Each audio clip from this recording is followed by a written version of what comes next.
Kraft presents The Great Gildersleeve. The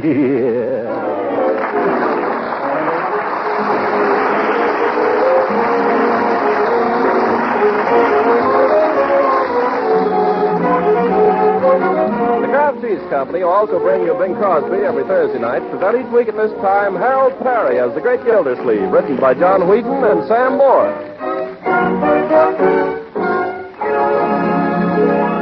We'll hear from The Great Gildersleeve in just a moment. But first, do the men in your family think flavor is the most important virtue of the food you serve? Well, you homemakers know that nutrition is equally important. And that's why Parquet, the quality margarine made by Kraft, is so popular with so many American families. For Parquet margarine is a wonderful red ration stamp value in both flavor and nutrition. It requires just 5 red ration points a pound, and it has a delicate, appetizing flavor that really satisfies. As a spread for bread and a seasoning for hot-cooked vegetables, I think you'll agree that Parquet flavor is just about tops. Cakes and cookies taste better when made with Parquet margarine, too, because it's a real flavor shortening, and you like it for pan frying because it doesn't spatter or stick to the pan. What's more, Parquet is highly nutritious. In fact, it's one of the best energy foods you can serve, and it's a reliable year-round source of vitamin A. So for flavor, for economy, and for good nutrition, ask your dealer for Parquet, Parkay, Parquet margarine made by Kraft.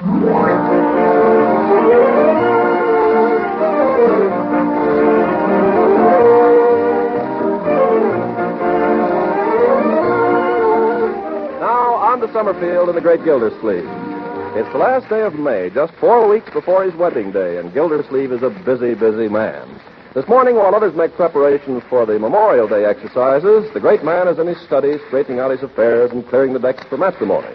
So we find him now with pen in hand, laboring over the composition of a mighty document. I, Throckmorton P. Gildersleeve, being of sound mind and body, do hereby devise and bequeath... Uncle Mort, excuse me. Yes, Marjorie? Come out and see it. Come out and see what? The flag. We've got it out. Oh, well, a little while, my dear. Right now, I'm very... Come on. You aren't doing anything, and it looks so pretty. Not doing anything, my dear young lady. I happen to be engaged in one of the most solemn duties of a man's lifetime. Do you know what I'm writing? Oh, fool. Anybody think it was your last will and testament? Now, come on. But, hey, let go. Come on. Well, let me put down my pen first. I don't know what there is such a rush about anyway. I've seen the flag before. But we found a new place for it, and we want you to see it. Oh, where? We hung it from the roof. How did you ever get it up there? And Leroy climbed out the attic window. Come out in the yard and tell us if you like it. Well... We want the place to look nice when the parade goes by. Oh, and Leela's coming over, too. Good. So's Ben. And Bertie's planned a wonderful lunch. There. Do you like the flag, Jen? How does it look to your artistic eye, Unc? Well, it looks fine, Leroy. Only for heaven's sakes, be careful out there. Don't worry. Isn't it pretty? I think ours is the prettiest house on the street, don't you? Yeah, but I wish Leroy would get down off that roof. Hey, I'm a tightrope walker. Look, everybody. A great concolino.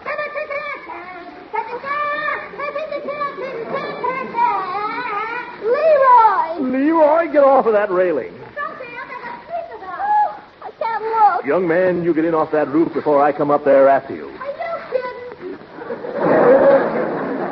kidding? Leroy, you heard me. Okay, I'll go right down. Yeah, that's what I'm afraid of. Be careful now, my boy. That crazy kid. Honestly, what comes over, boys? I don't know. It's a wonder to me he's lived as long as he has. Oh, that reminds me. I got to get back to work. Hey, call me when it's time for the parade. Oh, we won't be along for an hour yet. Parades, tightrope walkers, more interruptions. People just left me alone till I get this will finished. Will. Leroy's the one who should make the will. The great concolino. Oh, brother. Let me see now. I, Throckmorton P. Gildersleeve, being of sound mind and body, do hereby devise and bequeath to my lawfully wedded wife, no, to my dearly beloved wife, my dearly beloved wife. Come in, beloved. Hi, Gildy. Yep, Hooker. What do you want? What on earth are you dressed up for, an admiral? I'm leading the parade today, Grand Marshal. Just stopped over to ask if you wouldn't join us. In the parade? Yeah? You mean march? Yes. On foot? Well, I suppose you could go on your hands and knees. Oh, no, Judge. I'm not much on marching. My feet. You've got to, Gildy. All the younger men are gone this year, and we want them to have a nice turnout. Well, I guess I can certainly keep up with you, you old ghost. I'll tell you, I'll do it on one condition. What's that? If you'll help me with my will. You're drawing up a will? Sure. Got a little start on it right here. Let's see it. I, Throckmorton P. Gildersleeve, being of sound mind and body. Gildy, mind if I ask a question? What? What makes you think you're of sound mind? Huh? And look at that body. Never mind the priceless wit, Booker. You don't want to help me, don't. Now, Gildy, I should be delighted to draw up your will for you at any other time. Right now, I've got to get down to City Hall. How about this afternoon? Well, all right then. See you down at the parade. Oh, Gildy, there's one thing that just occurred to me. Yes? On second thought, you might prefer to have another attorney handle your will for you. Why, Judge? Well, I don't like to bring this up, but we're old friends, aren't we, Gildy? Yes, we are. We've been through a lot together, haven't we? Yes, we've been through all that before, too. What's on your mind? You may not be aware of this, but under the law, it is illegal for persons witnessing or drawing up a will to be beneficiaries. I merely mention this. Why? Well, we're such old friends, and we've been through so much together. I just thought, if you should want to leave me some slight remembrance. Judge, I'm going to leave you a lock of my hair.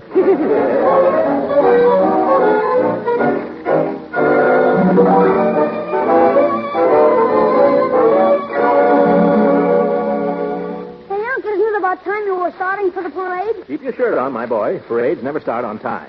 Isn't that right, Ben? I don't know, Mr. Gildersleeve. I thought we were just going to watch it go by the house here. Well, you are, but I'm going to march in it. Oh, I didn't know that. What war were you in? I was in World War I, Ben. Oh, sure. Did you get to France, Mr. Gildersleeve? I should say I did, my boy. Paris. I wonder if you'll get over there. I suppose I might. Yes. Well, if you do, I wonder if... Leroy, will you go help your sister for a minute? Help her what? She ain't doing anything. She's not doing anything. Well, that's what I said. Never mind. Go away. Go upstairs and bring down that picture of me in my uniform so I can show Ben. Okay. And tell Marjorie to hurry down here. Ben will walk out of it. Yeah, fat chance. What was I saying, Ben? Something about France, I think. Oh, yes. If you should get to Paris, my boy, I want you to go to a certain number on a certain street and ask a certain party if she remembers Monsieur Gildersleeve. Beau Yank, she used to call me. Will you look her up, Ben? Sure, Mr. Gildersleeve, only I can't speak any French to speak of. Well, when I first met her, I couldn't either. But inside of a week, comment ça va, parlez-vous français, l'amour toujours l'amour. You get the idea? Oui, oui.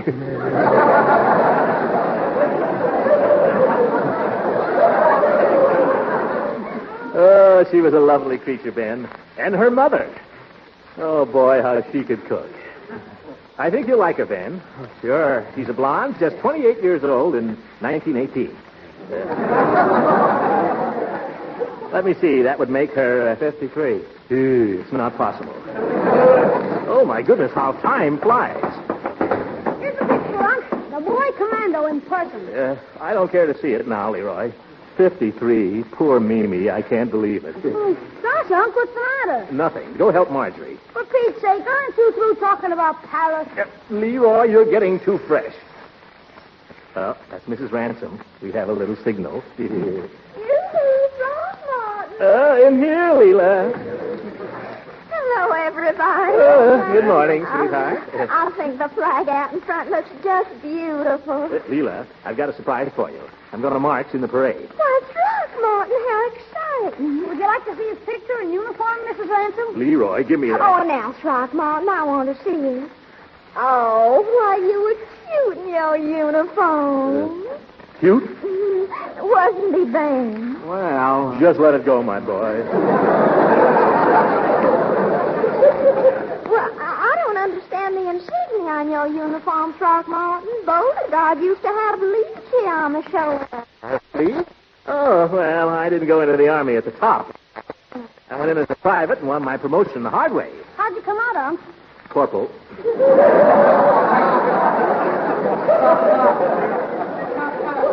Well, I got to get started if I'm going to be in the parade. The boys are assembling behind the courthouse at 11.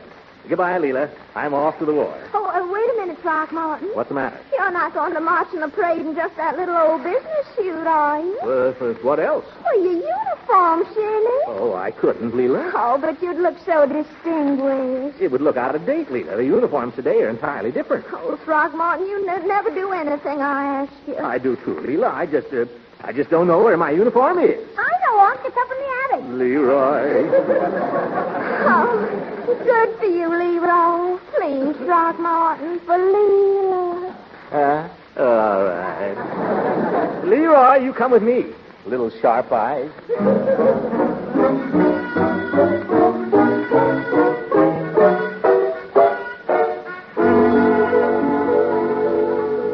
Well, which trunk is it in, Leroy? This one over here, Unc. That one? I haven't got the key to that. I guess we'll just have to let the uniform go. Don't worry, Unc. It's open. Mothballs. Come on, Leroy. Fish it out of there. I haven't got all day. Here's the pants. Gosh, they look a little small, Unc. Yeah, well, this stuff shrinks, you know. Yeah? Yeah. Besides, mothballs will shrink anything, Leroy. Well, I don't find any puttees in here. Maybe we just better let the pants go. Okay, here's the coat. Blouse, Leroy, blouse. Oh, blouse. Well, anyhow, it looks as if the mothballs cut that down, too. What did I tell you? Well, I think maybe I can get into it, though. Here, hold my coat. Okay. Probably be a little tight, but it'll sort of give a military effect. See? I got it on. Yeah. Yeah, but can you button it? Oh, of course. You ought to remember that when I was in France, I weighed several pounds less than I do today. Are you kidding? By George, it feels good to get back in the old uniform. Come on, Leroy, let's show the ladies.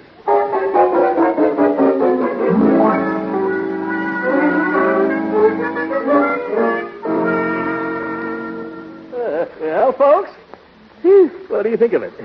Throckmorton, what in the world happened to the trousers? They were shut off. Leroy, quiet. No puttees, Leela. Can't wear them without puttees. Oh, well, the coat looks awfully military. I think you'll be the handsomest man in the whole parade. I honestly do. Oh, well, that's all I wanted to know, Leela. Well, I'm off. I kiss your hand, fair lady. Oh, don't bend over. Well, I'm glad I didn't try to wear the pants.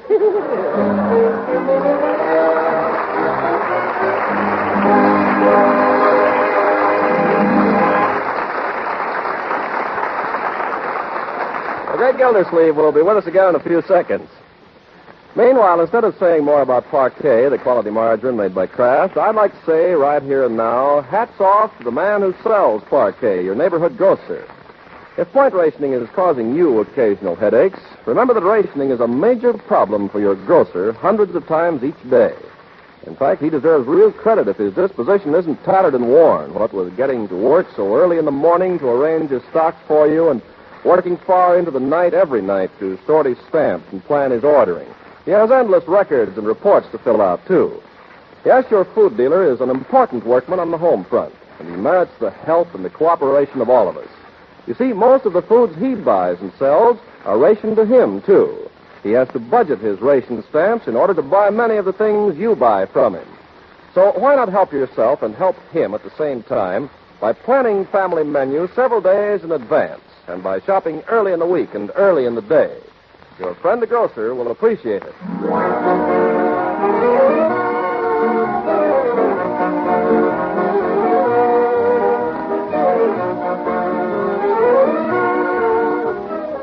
Now let's get back to the Great Gildersleeve. Clad in the conservative business suit, he's marched valiantly in the hot sun, and now he's arriving at his home to claim the soldier's reward.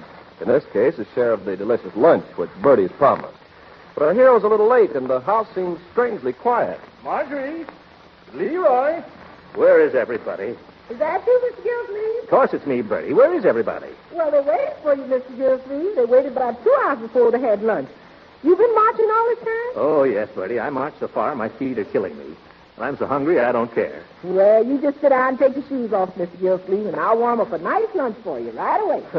Thank you, Bertie. What did you march so well, Mr. Gildersleeve? Well, it wasn't all marching, Bertie. We stood there in the park for a couple of hours listening to the speeches.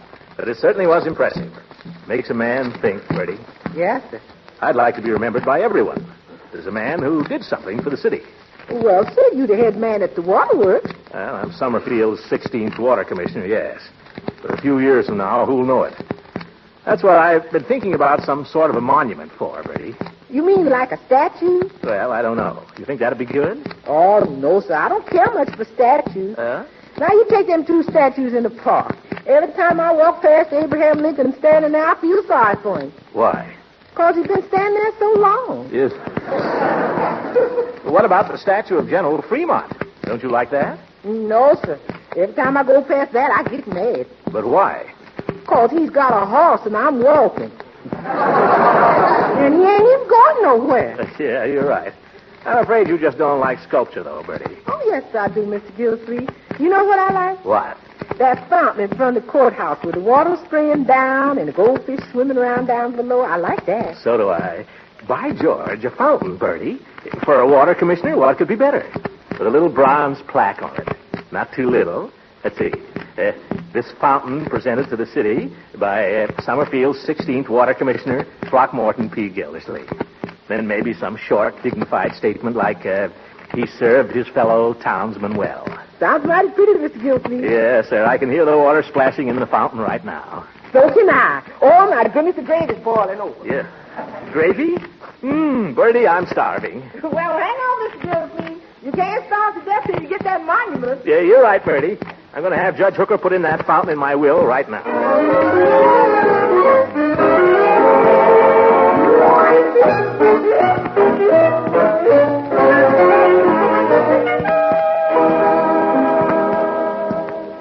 Throckmorton, let me ask you something.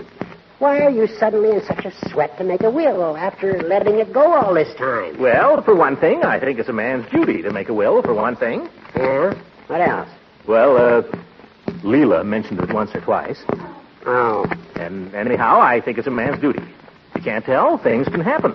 Here I am about to get married. Gildy, it strikes me that you're preparing for marriage as if you were preparing for the next world. Now, see here, Hooker. That's not true. All right. Sorry. True, but I shouldn't have said it. Yes. I'm sorry. If I'm to draw up this will, I'm going to require certain information. Such as what? Well, to begin with, how much money have you got? Don't you wish you knew? Well, I've got to know. What for? Gildy, if you want me to help you with your will, you've got to take me into your confidence. Well, all right, Judge. What do you want to know? I ask you, how much money have you got? None of your business. If I tell you, you'll tell everybody in town. Gildy, what passes between a lawyer and his client is strictly confidential. You know that. Come on now. How much have you got? Cash? Cash. Well, in the neighborhood of $500. In the neighborhood? Yes. Small neighborhood, isn't it? It's all right, Gildy. We're neighbors. Oh, you too? I'd be lucky if I could put my hands on $300 right now. Well, to be perfectly frank with you, Judge, I've got just $275. And that's not counting the bills that'll be pouring in tomorrow. Isn't it terrible? Terrible, the way things are. A man's lucky if he can stay out of jail. Now, let's see. You insured me. Now, what about the rest? What about Leela? Of course, she has her own money. Yes. I'll tell you what I thought, Horace. I thought it'd be nice to endow a small memorial. Memorial? Yeah, a fountain, perhaps. A memorial fountain. Memorial to what? Well, to the two of us. Me being water commissioner, I think a fountain would be kind of appropriate, don't you? You know, with water coming out. Throckmorton, may I ask what you propose to endow this fountain with? Well, with my residuary estate. With the $275. Don't you think you could buy a fountain for that? Wouldn't be any Niagara. I think you'd be lucky to get a bird bath. Oh. You do, huh? Well, you know, Judge, you may think you're joking, but a bird bath isn't such a bad idea. Oh, now, Gildy. I mean it. I've always been fond of birds. Birds like me, too. They come right up to me sometimes. And Leela's crazy about birds. She's got a little bitty wren that's building a nest in her front porch right now. Every morning she goes out and peeks at it. Yes, sir, man could do worse than have the birds remember him. Birds are man's truest friend. I thought dogs were man's truest friend. I'm not building any dog bath. Horace, how soon could you get this will drawn up? Well, that shouldn't take much time. Of course, we need witnesses. I guess I'd get my secretary for one. Oh, and Peavy. Peavy do it. I know he's open this afternoon because Leroy's working for him. Do you think you could get it ready? What's the rush? Well, I'd just like to have it, Judge. I'm going over to Leela's tonight, and I'd sort of like to surprise her with it. You'd surprise her, all right.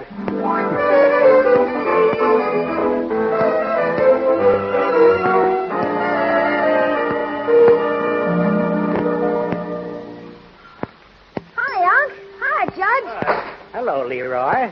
How's the drug business? Pretty quiet. The chief is out in the prescription room, and you know what that means. What? Leroy, that's no way to talk about Mr. Peavy. I'd like to see him for a moment, please. Oh, gosh, Unc, can't I wait on you? I never get a chance to sell medicine. But with you, it wouldn't matter if I made a mistake. I disagree, my boy. Oh, just try me, Unc. I can find you anything in the store, practically. Then find Mr. Peavy. Honest, Unc, the chief doesn't like it if I bother him about something I can handle myself. Leroy, What? wake up the chief. Oh, all right. Maybe we shouldn't bother Peavy if he wants to sleep. What nonsense. Peavy sleeps 24 hours a day anyway. Oh, hello, Peavy. I hope we didn't interrupt anything important. No, I'll just take care of you, gentlemen, and then I can get right back to it. How are you, Judge? Fine, thank you, Peavy. I saw you, gentlemen, in the parade this morning. Thought you both looked very dashing. Well, glad to do our bit, Peavy. How does it happen you weren't marching? Someone told me you were an ex-soldier. Yes, sir. I was in the artillery. 49th Field Artillery, USA. Well, I'll be darned. Were you a gunner? No, I wasn't a gunner. I was in what you might call the transportation end of the artillery. Oh, what's that? I commanded a platoon of mules. You? That's hard to believe, Peavy. Why, the mule is the stubbornest animal known to man. Well, I wouldn't say that. Although a mule has a mind of his own, I'll admit. But they're hard workers. They are? Yes, they're hard workers. And they're loyal.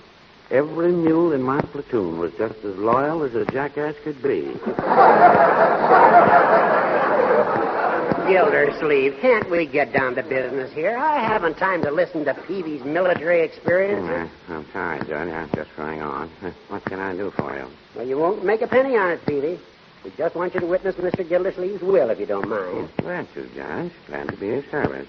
Oh, Leroy, Yes, Chief? this is the type of service I was telling you about yesterday. Institutional type.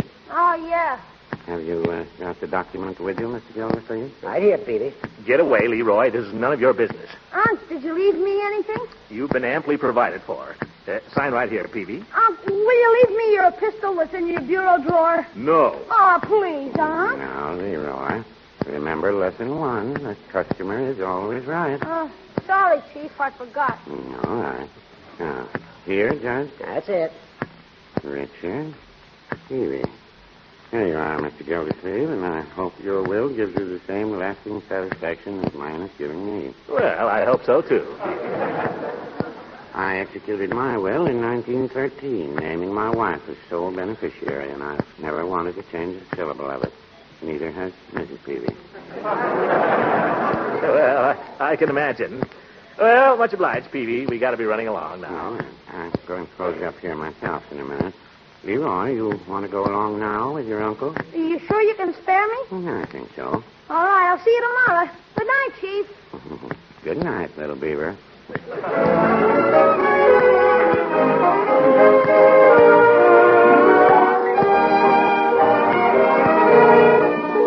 But soon there'll just be two of us. Soon you and I will borrow the moon for just the two of us.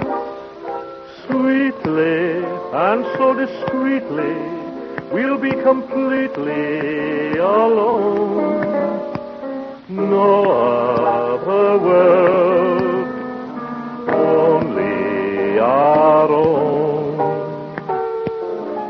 Now we must be contented about the two of us. Yes, we can have our sweet scented dreams that will come true of us. For presently and pleasantly, our hearts will be in tune. So soon, maybe not tomorrow, Leela, but soon. Leela. Yes, Throckmorton. I made my will today, Leela. Oh, did you, darling? How nice. Yeah, have it right here in my pocket. Leela, you know something? What, darling? Guess who's in my will? Oh, I couldn't. Go on, Leela. Guess, will you? Oh, I couldn't possibly. I'm too happy to guess. I'm too happy to care about anything.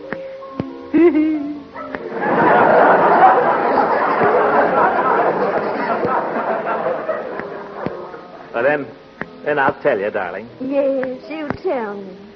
You know that little bird that has a nest in your porch? You know the one that sings under your window every morning? Oh, Dickie Bird. I call him Dickie Bird. Yeah, Dickie Bird. Now, Dickie Bird has been provided for, Leela. It's all right here in the will. Oh, Throckmorton, that's just like you to remember little bird. See? It's all written out right here. Oh, darling, you have to explain it to me. I don't understand about wills and complicated things like that. Oh, well, sweetheart, in memory of both of us, I'm leaving money for a municipal bird bath. Oh, really, Throckmorton? You're the most thoughtful man. Now, did you say bird bath?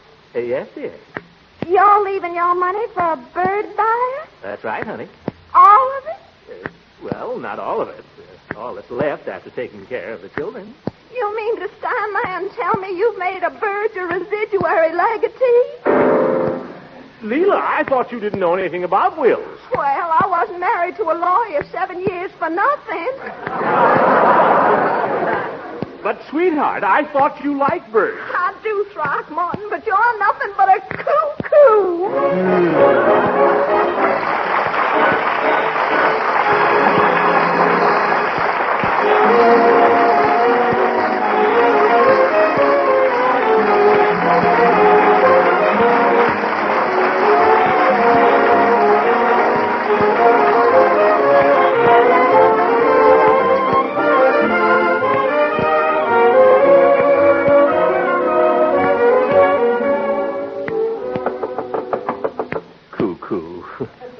Leela!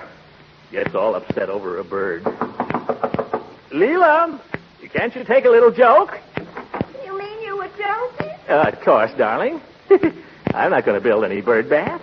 Tell me, how would you invest the money? Well, when I'm in doubt about a financial problem, I always ask myself, what would Beauregard do? Beauregard?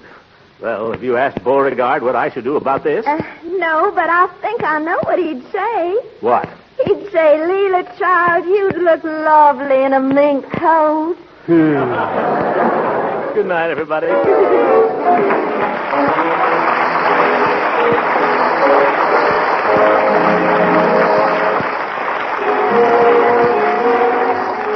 Music heard on this program was under the direction of Claude Sweeten. This is Ken Carpenter speaking for the Kraft Cheese Company, inviting you to listen in again next Sunday for the further adventures of the Great Gildersleeve. You women are looking for extender recipes these days and all kinds of ways to make the less plentiful foods go further. Well, do you know about the product called Kraft Dinner? All by itself, a package of Kraft Dinner gives you a swell macaroni and cheese main dish fast. Enough macaroni and cheese for 4 people. And for it, you put out just one single red ration point.